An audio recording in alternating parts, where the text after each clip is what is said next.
Hey guys, welcome to another episode of Tales of the Underdog, and today I have a special guest, a good friend of mine, a client for quite some time already, I think about 6 years, Edwin Arroyave. Yeah. Thank you so much. Did I say your name right? Arroyave? Yeah. Okay.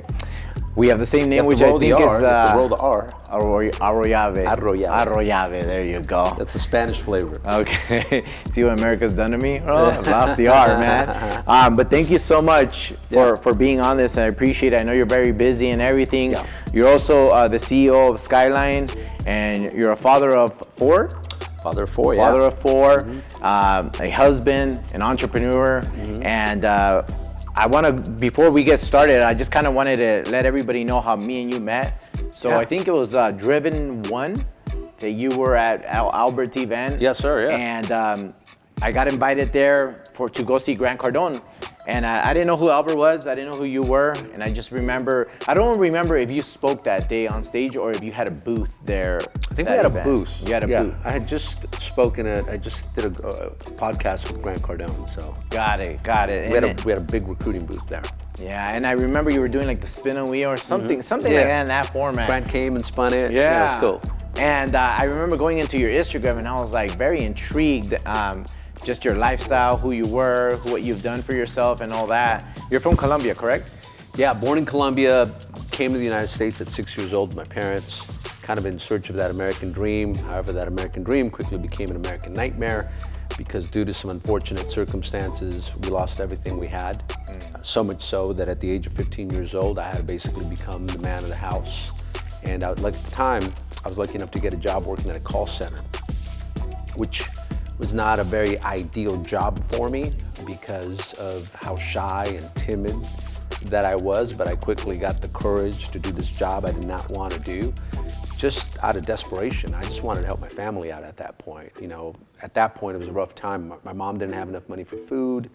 She didn't have enough money to pay for the rent. You know, we were on food stamps at the time, and my siblings, mother and I, were living in this tiny little bedroom without any windows.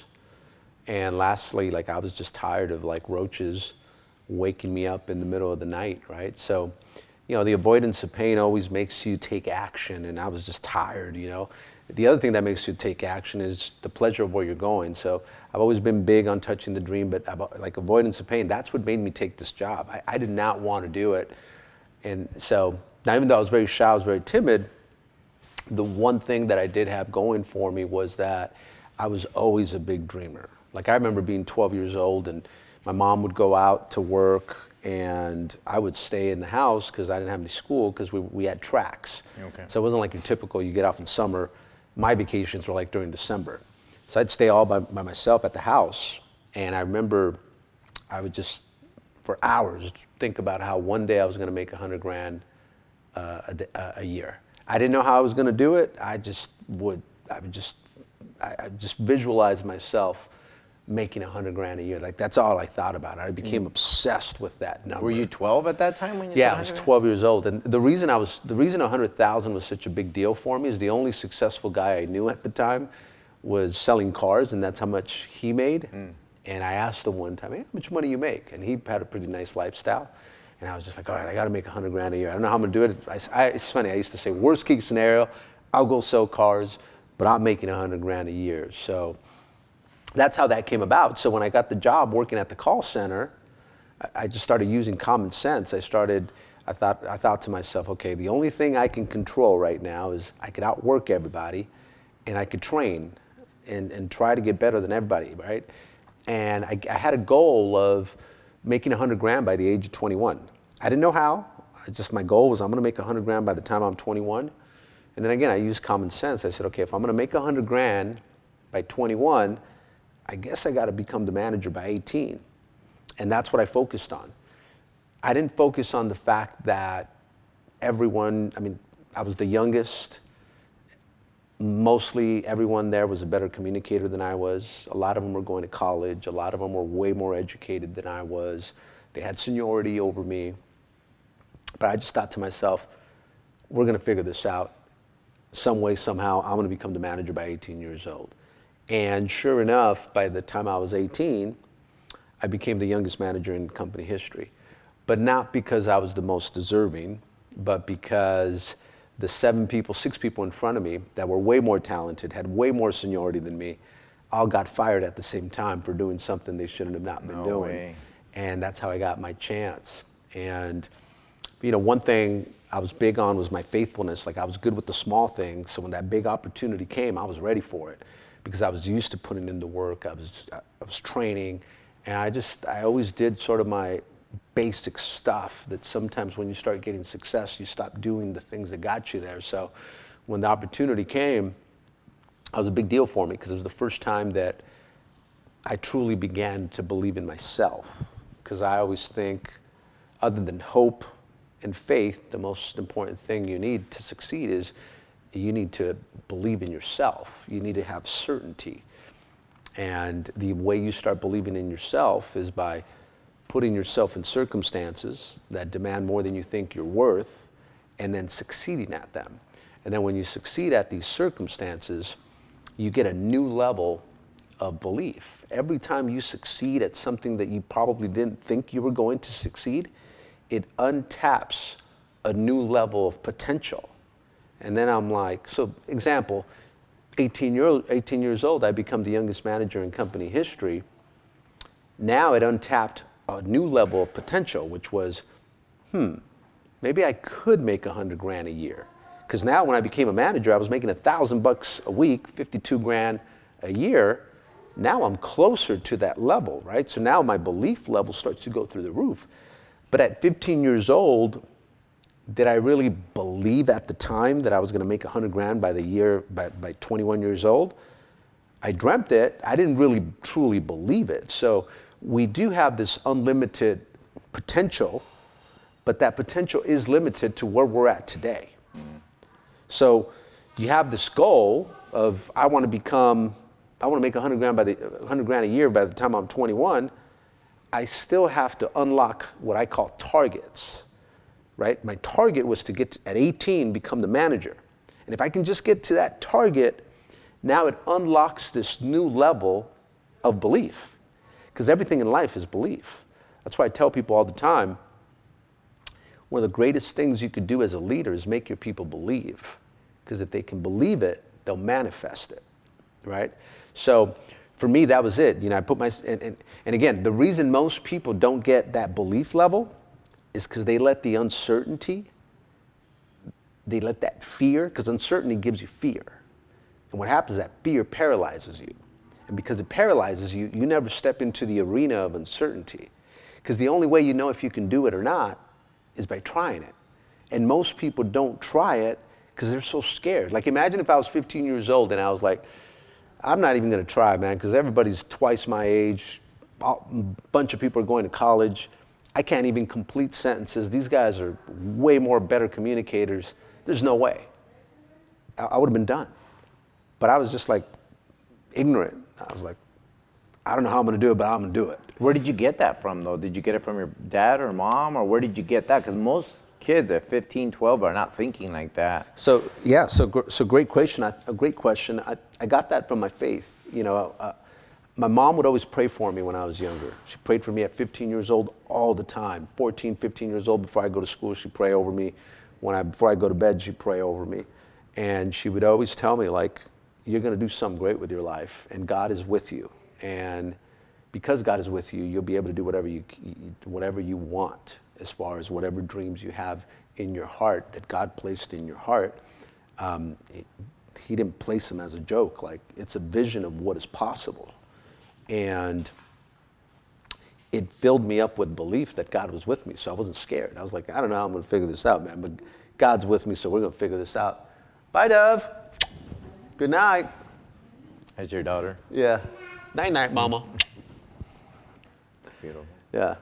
It's actually her nap time. Oh, nice. So I always figured, that God was with me, right? So again, for me, that's what gave me confidence, right? So you're always looking for what gives you some sort of confidence. But I really did believe that I was blessed. And again, everything is, if you believe something, you will manifest it. And but anyways, so I became the youngest manager in company history at that point, and unlocked a new level of success.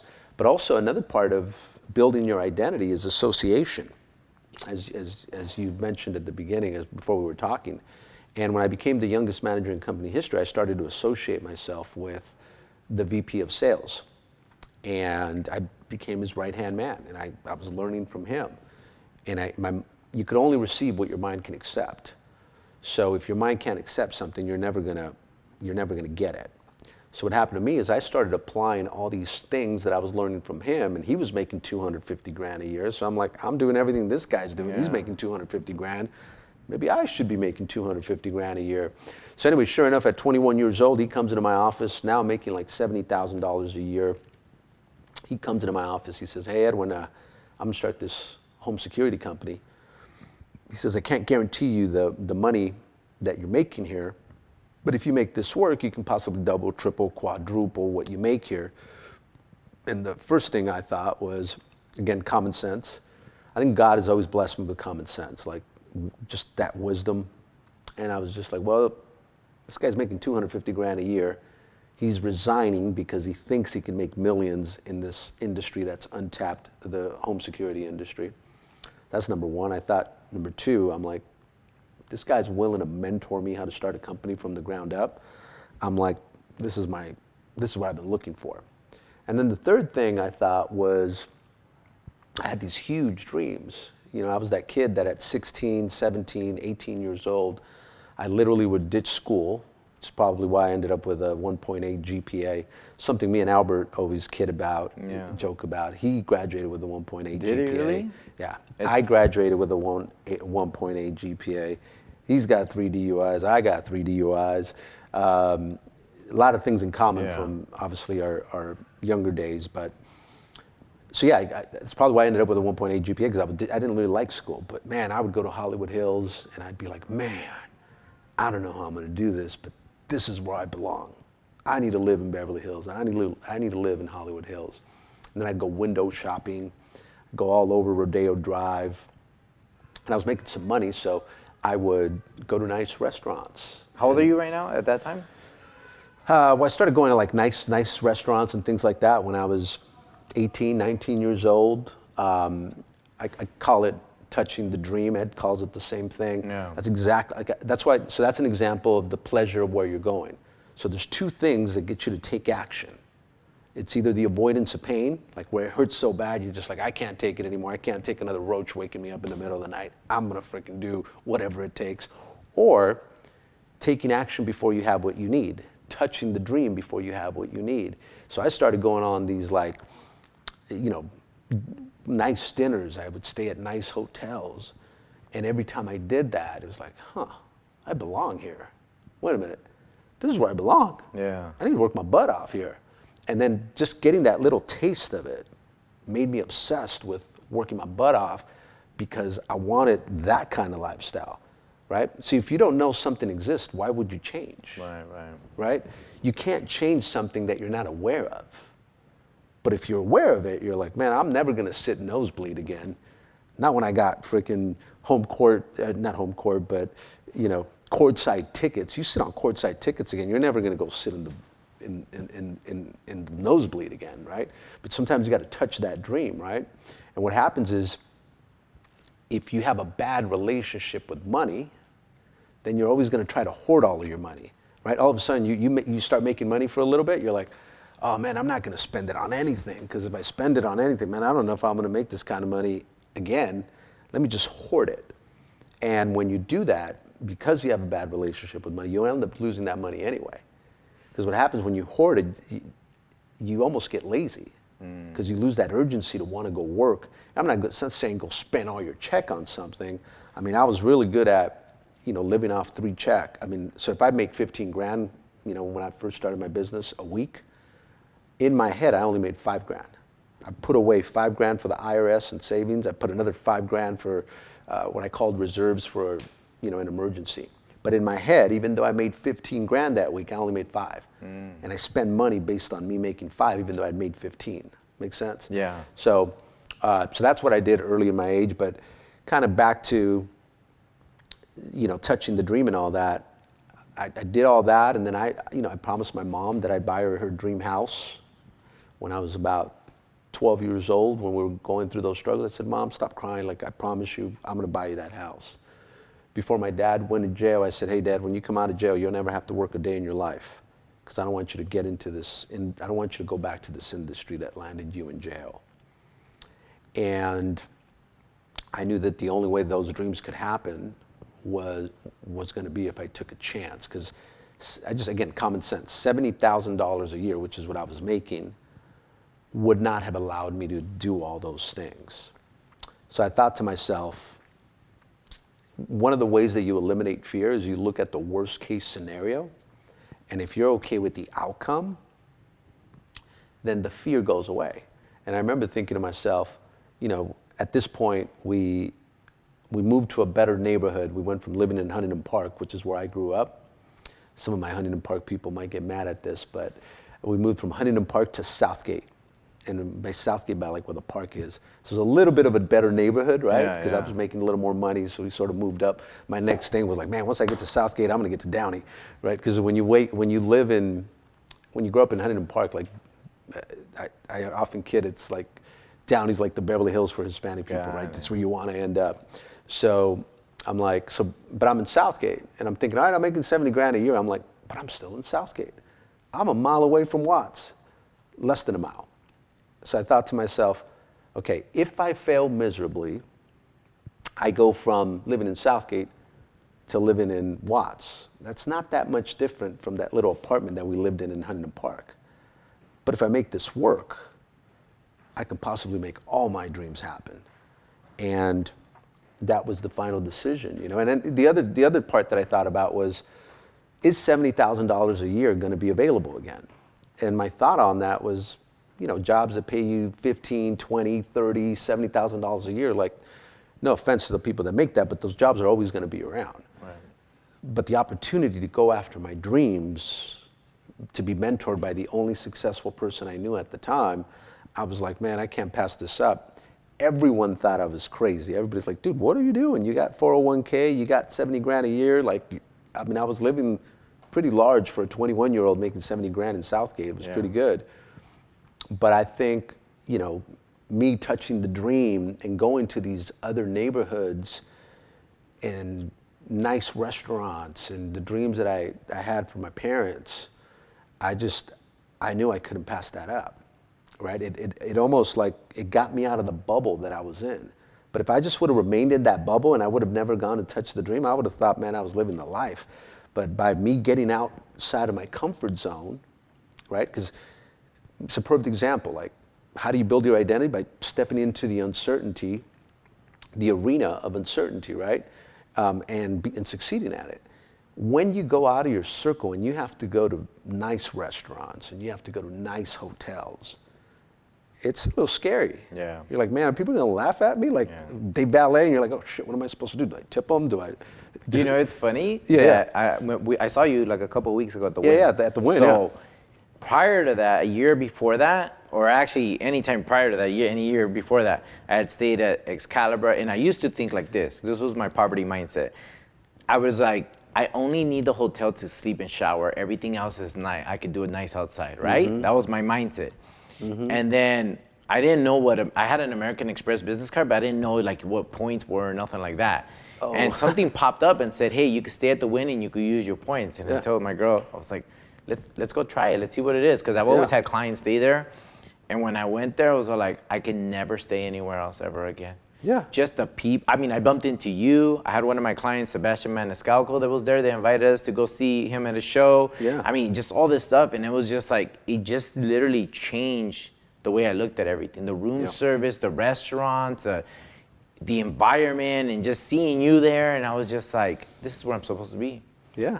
This is where I'm supposed to be. And then like, since then, I've been there like 6 times. And it's like, but it was that moment of being scared of not taking that leap and thinking, oh, you know, it's expensive, or how much is it every night, and things like that. And it's just that leap of uncomfortness just takes you to the next level. Like you said, it opens up to the next and being able to, because, you know, there's certain things that I still haven't done, like first class or like anything like that in a plane. And I'm just like, you got to do that one. I know, that's next on my list. I just took my entire family on a trip to Colombia. We had the whole first class We were all in beds. Like once you do that, you ain't going back. That's what I heard. That's what I keep hearing. So, you know, I hearing your story right now, I'm just like, it brings like ease at my decisions and the risks that I take, because that's what it's about. But now that you're staying there at the Wynn, you're like, wait a minute, I could afford this. And it eliminates the fear, right? And it makes you work harder. Yeah. Because you're like, oh, damn, okay, this is why I work hard, right? Yeah. But if you don't ever experience it, you'll never believe it, because you can only believe something in your heart if you experience it. If you don't experience it, you don't really believe it. You can talk about it all you want. Until you experience it is when you believe it. So, but once you do it, you're like, all right, this is where I belong, and it makes you work harder.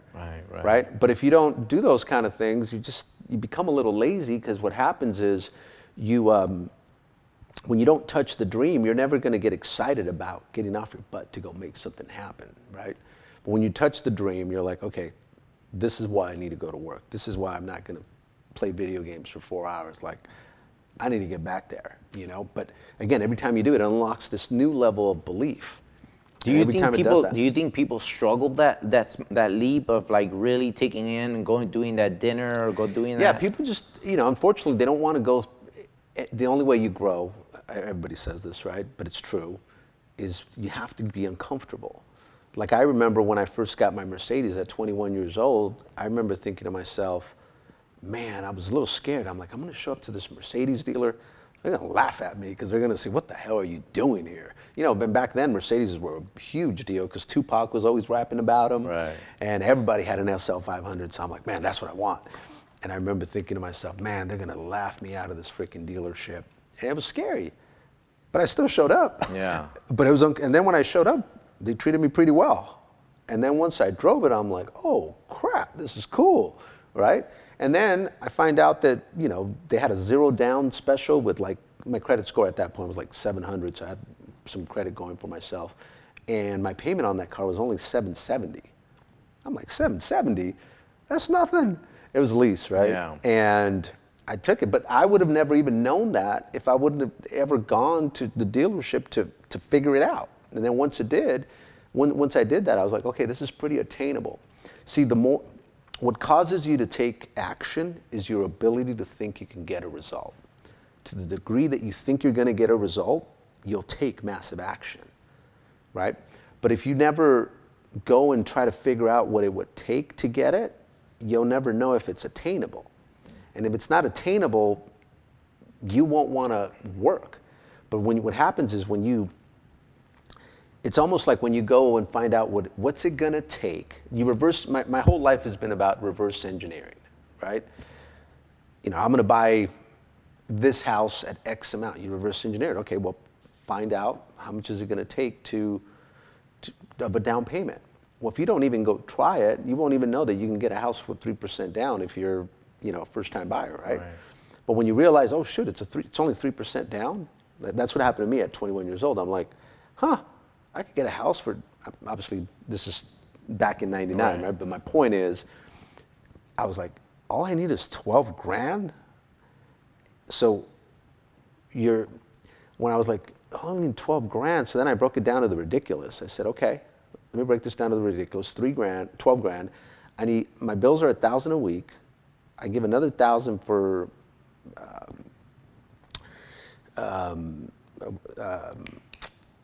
IRS, another $1,000 for IRS, another $1,000 for my savings. I need to make $1,000 for my bills, $1,000 for IRS and savings, and $1,000 for my mom's house that I told her in 90 days I would buy it. I said, Mom, this house will be yours in 90 days.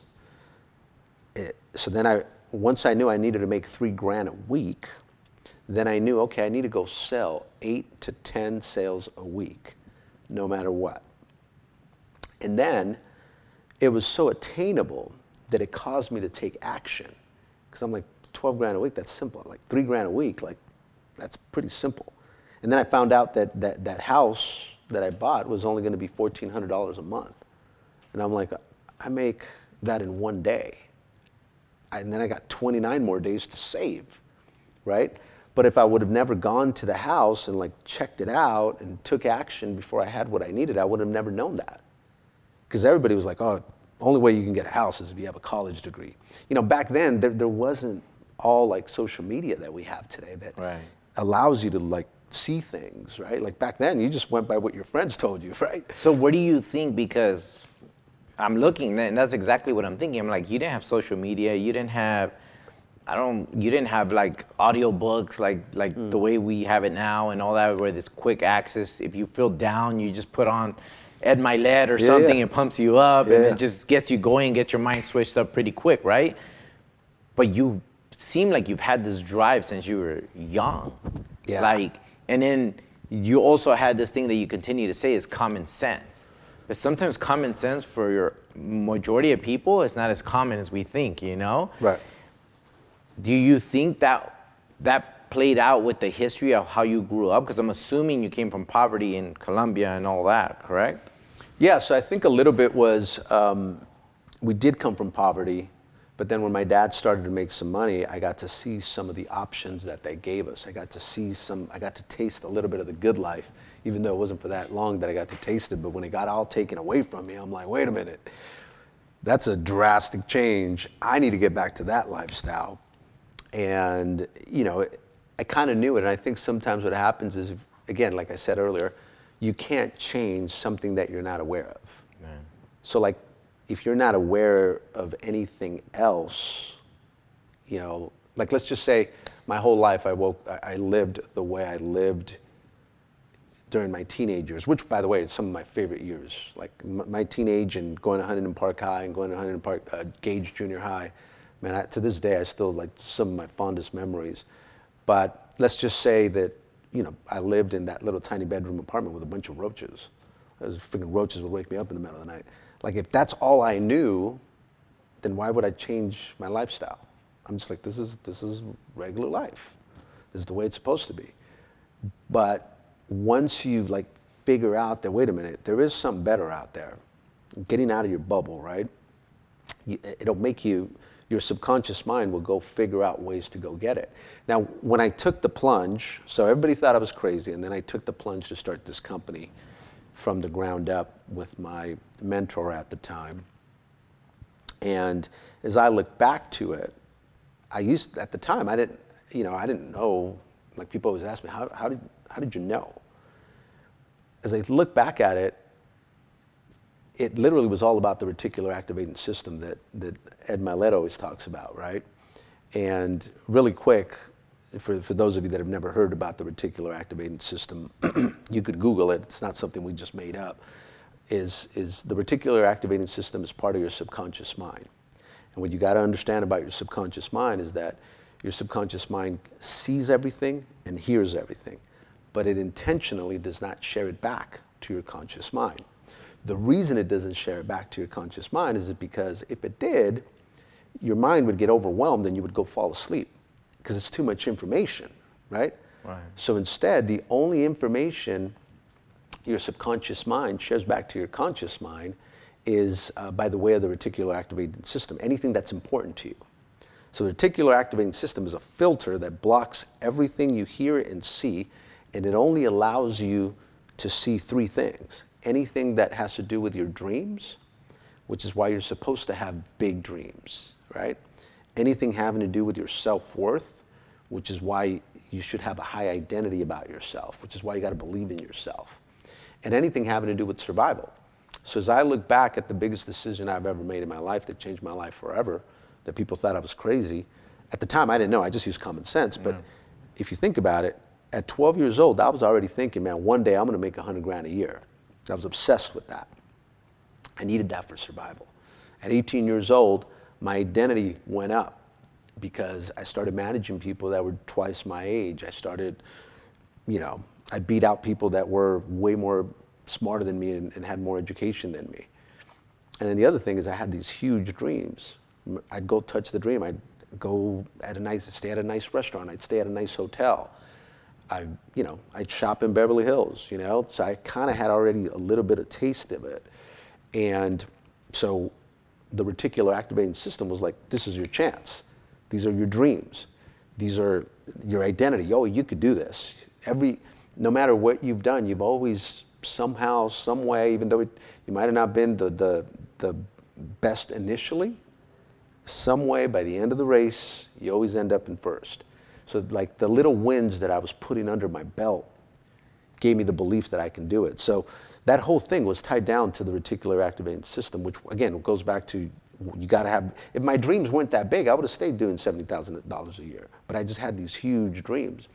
And again, I think what's important to know about having huge dreams and visualizing and doing all that is that if you think of the how while you're visualizing, you will psych yourself out and you'll say to yourself, there's no way that could happen.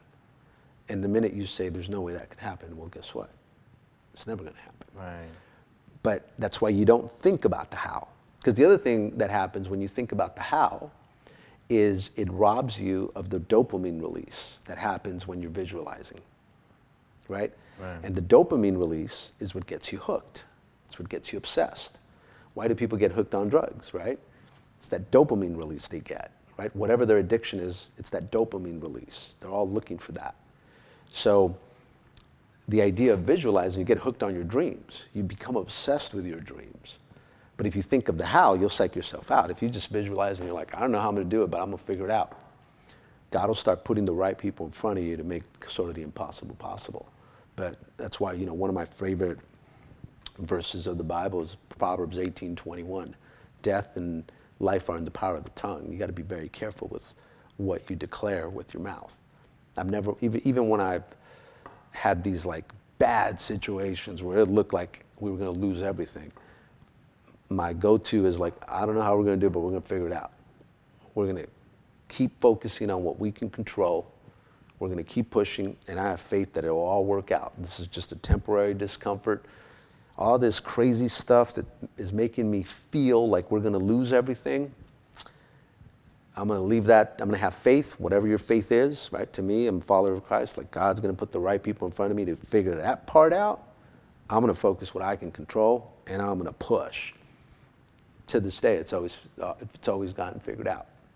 That's amazing. That's amazing. It's crazy. Everything that you're talking about right now, it brings me back to, that documentary, The Secret. Yeah. And I think everybody's like seen it, and everybody like thinks they watch it and it's that simple, right? But it is that simple. But I even remember yesterday, Wes Watson posted something. He said, he was talking about how like to create success and to do all these things, he's like, it's really that simple. It's really simple. He's like, but when it's so simple, we psych ourselves. We have to tell ourselves that it has to be hard in order for it, or it can't be true. Mm-hmm. And it's a scapegoat. You know what I mean? Yeah. Where we say, hey, it can't be that simple. You know what I mean? It has to be hard in order for me to really attain it. And we trick ourselves to think that it's hard, so we make it so difficult for ourselves that we end up not doing anything about it. Mm-hmm. And I listen to you, and it just gives me this like sense of like, man, I'm on the right track. And this is probably one of the reasons. Your growth. I know you're on the right track because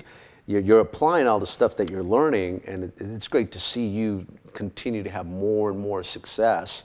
But it's because you're applying the stuff that people are teaching you, which is awesome because I'm seeing you do it. I'm like, man, you keep getting better and better. And I thank you for that, because one thing that for me that has been huge has been proximity and just being around people. And I remember when I started, washing cars and everything, my obsession was never like really, honestly, to really make money. I wanted to, obviously I just wanted to be around it. I wanted to see, mm-hmm. and I wanted to be in homes like yours, and I wanted to be like around the Lamborghinis. And I remember when I did watch The Secret that it would say this part where you just gotta sit in the car. Mm-hmm. Sit in the car, feel what it feels like, smell the leather, all that. And then I just started telling myself, I have to be around these people. And I just have to start asking questions. Yeah. There were small questions. I remember from Pat and all these other people, I'd just ask simple questions, But it started making me believe more and more. And like you said, like when you unlock those levels, the higher you get on the levels, your confidence gets higher. Mm-hmm. And I feel like my confidence used to be like this. And when I unlock it, it becomes like this. And when I unlock it, it becomes like this. When I unlock it, it becomes like this. So like, when we're talking back to about the win and all that, when I think of, like, say the next thing, like, I've been telling myself I want to go on a private plane. I want to see what it's like to be on a private plane. If you would have told me this 5 years ago, 8 years ago, 10 years ago, it'd been so far-fetched. Yeah. Because I had to unlock the small stuff before, thinking of the big stuff, that I would have just been like, I don't know, you know what I mean? Even though like I had great confidence, it was just so far-fetched, you know what I mean? And it goes back to, I have an affirmation that I did back then that I actually got from Ed Milet back when I used to be part of WFG. And I wrote down 100 grand. This is 2009. I signed it July 24th. I still carry it in my car every single day. It's laminated and everything. And I signed it and I said, when I make 100 grand, I'm gonna retire. That's exactly what I said. And I'm like, I'm gonna retire. I'm gonna be good. I'm gonna be this. And, you know, it took me 3 years after that, 2009, to make my first 6 figures. And I look back and, you know, when you get there, you don't really realize that you got there because you're working so hard and you're pushing and you're doing all this to evolve. But you realize when you unlock that, oh, if I could make 100 grand, I could make 250. And then if I could make 250, I could make 450. And if I could make 450, I could make $1 million, you know? And it goes back to what you're saying, like that common sense of being aware of it, you know what I mean? That, hey, this is why you got there. I think it's a huge boost of, you know, why you got to that level. But also, just like yourself, in 2008, I got introduced to God and to Jesus and everything. I went to Shepherd of the Hills, which I believe you used to go there, right? I was going there around 2000, from 2007 to 2014. With Pastor Dudley and everything? He's actually who brought me to God, Oh, really? Yeah, my mom always put God in my heart, right? But really, it was when I saw Pastor Dudley that I was like, okay, I get, I understand now. How did you get to the church? Well, it's funny you mentioned that. It's a great story. I haven't shared this story in any podcast that I've done, so it's a good question. So, you know, part of having success at a very young age was I started living a very glamorous life. And, you know, coming from Colombia and you know, you see all the movies of Hollywood and all this, so I always envisioned myself also living that lifestyle.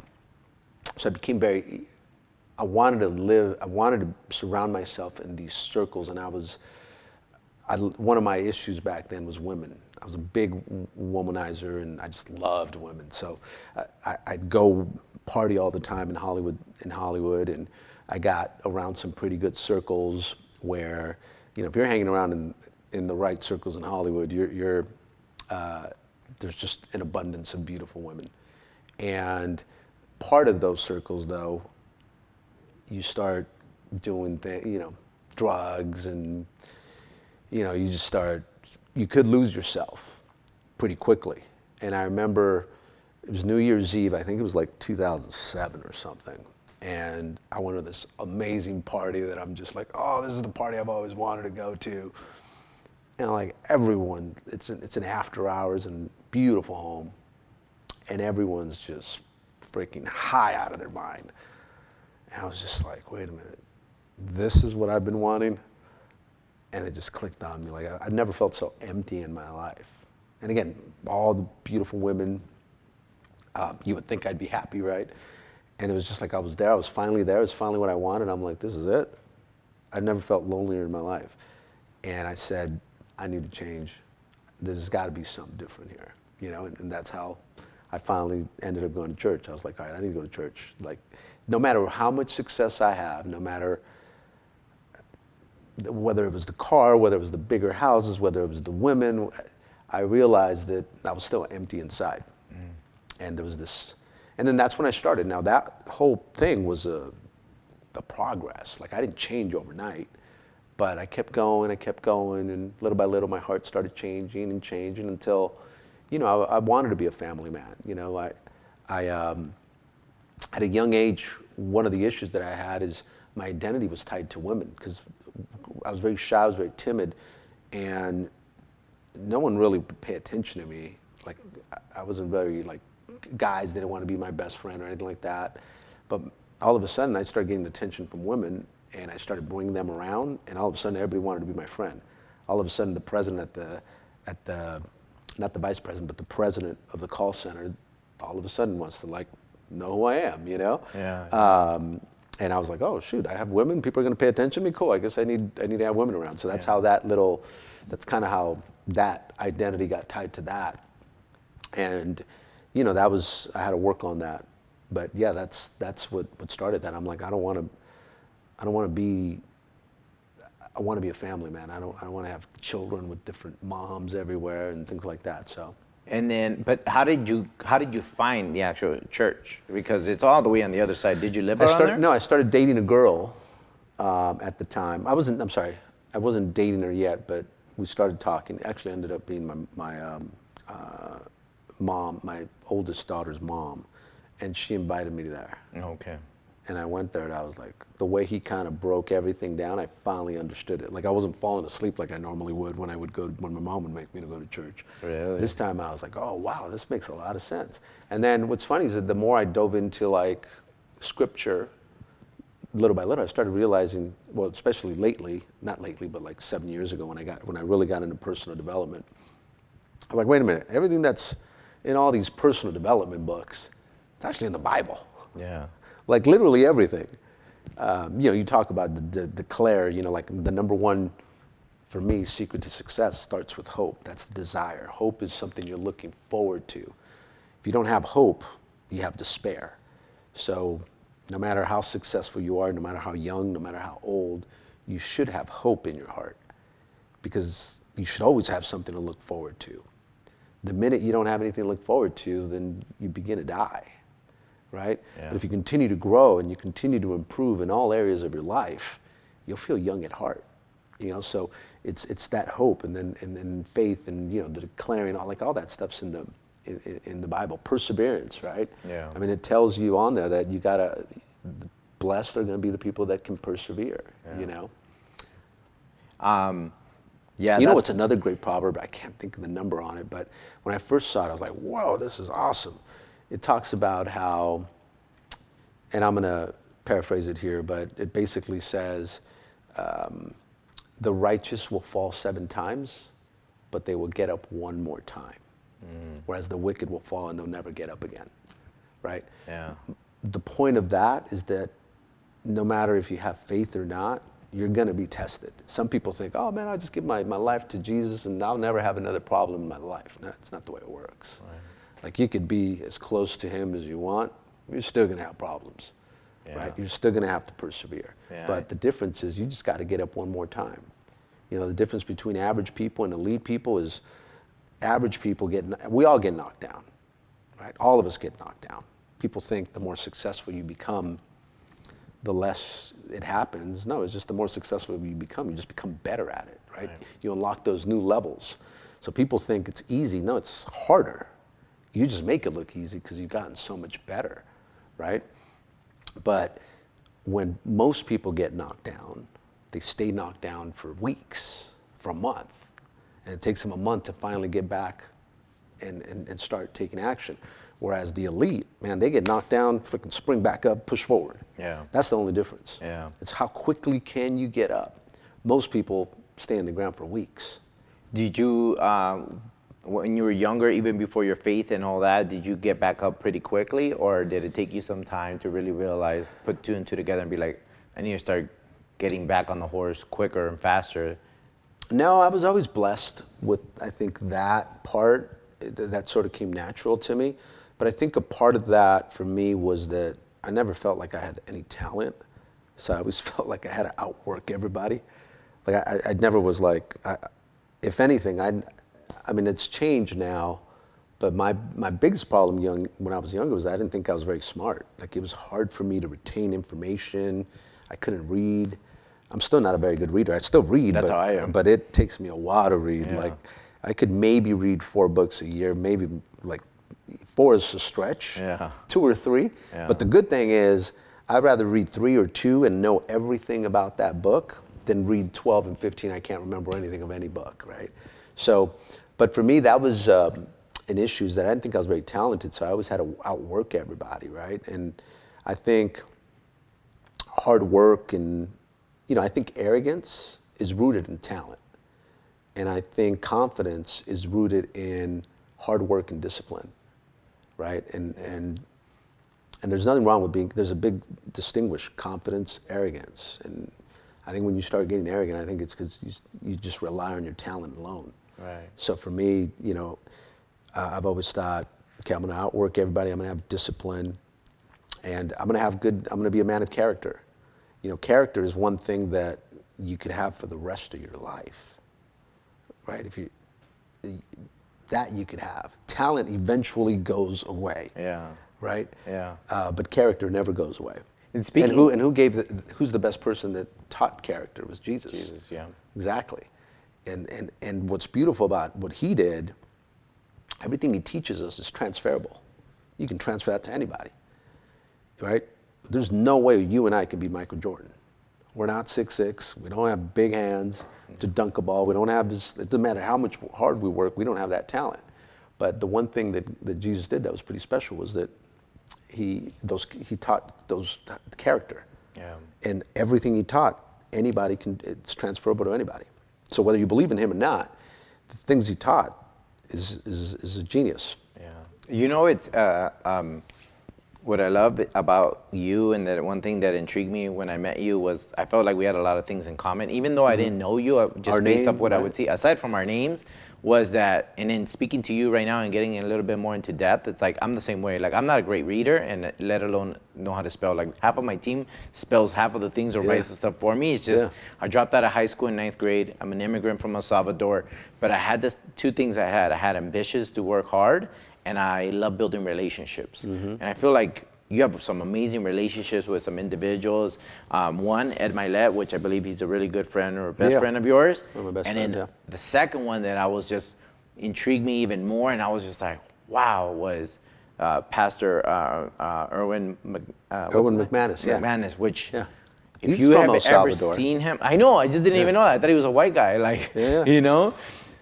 His last name is an alias, by the way. He's got a cool story too. Really? Yeah, because he grew up also through some tough times. My goodness, when I saw him on YouTube, and I started following him and seeing like two people, Pastor Dudley and Pastor Erwin, and I'm just like, the way he delivers the message is just so clear, so clear. And another thing that I love about him, he's ambitious entrepreneur as well. And then I saw that you guys were friends, and you guys go to games, and you guys go to this, and I'm like, man, Edwin has that talent of just relationships. Can you dive a little bit, because that's one of the reasons I wanted to talk to you. Was like, how did that come about, your guys' relationship with him? Yeah, so part of it, again, part of success or identity, is association. You are who you associate with. That's what, our parents used to tell us, and it's so true, right? So what I found in my life is I've always wanted to improve in different areas of my life, right? For me, it starts with faith, family, fitness, and finance. Fitness of the mind, fitness of the body, and finance. But it starts with faith and family. Now, at different times, different areas of your life were spiking, right? So like at 21 years old, I had faith in God. I knew God was with me, but I was looking to party at that time, And as I got older, and as I got wiser, and as I started to realize that all these external things didn't bring me happiness, they brought me pleasure, right? And there's nothing wrong with pleasure. Pleasure is a good thing, but what you got to understand about pleasure, it's that it's a sensation. And because it's a sensation, it would eventually run out. It would get balanced. It gets balanced out by the fact that you have to go through pain, because life and pain are inseparable. Like you're always going to go through some pain, right? So that's what I realized. And so like, it doesn't matter if you had a big house or big cars, like all that, like eventually that pleasure you get out of it, it runs out. And you realize that you want to live inside out versus outside in. You don't let the exterior change you because you're inside out. And one of the ways that you live inside out is obviously cultivating gratitude, learning how to change a negative into a positive, the law of repurpose, right? You do those two things right, you can live inside out. But so as I started to realize that these exterior things that I was so obsessed with, and again, material things were a big reason for my success. So I don't want to confuse people, because that's the reason I wanted to work my butt off. But eventually you start realizing, and the reason I I love that part of my life. In fact, on my Instagram, I posted when I put all my cars, and I posted like what that meant is, yeah, they were material things, but it got me to work my butt off so I can unlock new potential. So that's why I love that part about my life. But eventually that doesn't bring you happiness, right? It gives you pleasure, right, but it doesn't give you happiness. Happiness comes from living inside out. And what I realized was, like I said earlier, about I kept getting this like empty feeling in my heart. So I'm like, okay, I need to surround myself with people of faith. If I want, again, just like common sense, you want to work on your finance game, well, get around some people that got money, right? You want to work on your fitness, you want to get ripped, start hanging around with some people that are ripped, you'll get ripped. Because most people don't want to be the only, overweight person or something if you're hanging around with people that are just fit, right? You eventually become who they are. You want your faith to grow? Well, you better start hanging out with people of faith. And what's interesting is, when I was younger, I used to think, man, because I knew that's where my heart was calling me. But I'm like, man, what am I going to do with these people? Like, I know what I got to do. I got to go hang out with them, but like, we have nothing in common. And I'm like, man, I'm going to be bored out of my mind. And now, I'm like, I have the greatest time. Like, we don't even have to drink. We don't have to do any of that, and we have a great time. I like hanging out with them actually more than, some other friends that all they want to do is drink. Right. Like, I get there and it's just like all they want to do is drink all day long. I'm like, that doesn't really do it for me anymore, So, yeah. Different times you'll have different moments where you start hanging out with people that are doing things that you want to do. So that's how my relationship with Erwin started. I started going to Mosaic. The reason I left Shepherd was because we lived in Hollywood Hills, so Mosaic was just closer. So it was like literally, 5 minutes away. So I'm like, okay, let me go check this church out. And like you, I heard him speak and I was like, wow, he's just as good as Pastor Dudley, and he's closer. And then I found out he was Salvadoranian, and I was like, huh, cool. Yeah. And then I started, looking more into him, and then we just became good friends. Does he speak Spanish? Yeah, speaks Spanish. Yeah. Oh, really? Mm-hmm.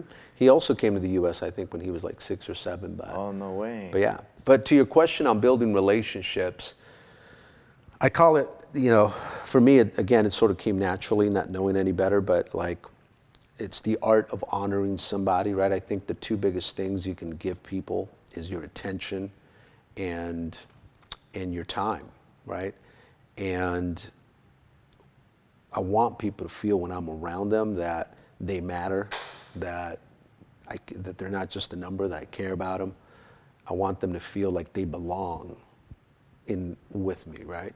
And a lot of that came about because I know how much I wanted to be seen. Like, I think in life, people just want to be seen. Yeah. More than anything, they just want to feel like they're seen and they matter. And I remember so many times where I wasn't seen, and I remember how that used to make me feel. So I always go out of my way to make sure that people feel like, hey, no matter what you are, it doesn't matter if you're a janitor, like, I know your name, like, you matter to me, right? Like, you're not just a number. Like, I look at that in my businesses and in my relationships. And a simple way to do that is, for me, has always been, when I meet someone, in a perfect world, I want them to like me, but by the end of the conversation, they don't know anything about me. That's because we spent the whole time talking about them and not about me, right? You wanted to get to the point where they're like, hey, that guy Edwin, invite him over again. But what does he do again? Yeah. Like, what does he do? I just thought he was really cool. Well, the reason you thought he was really cool is because he spent the whole time talking about you, not him, right? Like, I didn't have to show, oh, this is how great I am. Most people think the opposite, right? Most people are like, man, let me show him how much that I belong here. Let me show him why I belong here. And let me talk about myself all day long, all the things I've accomplished.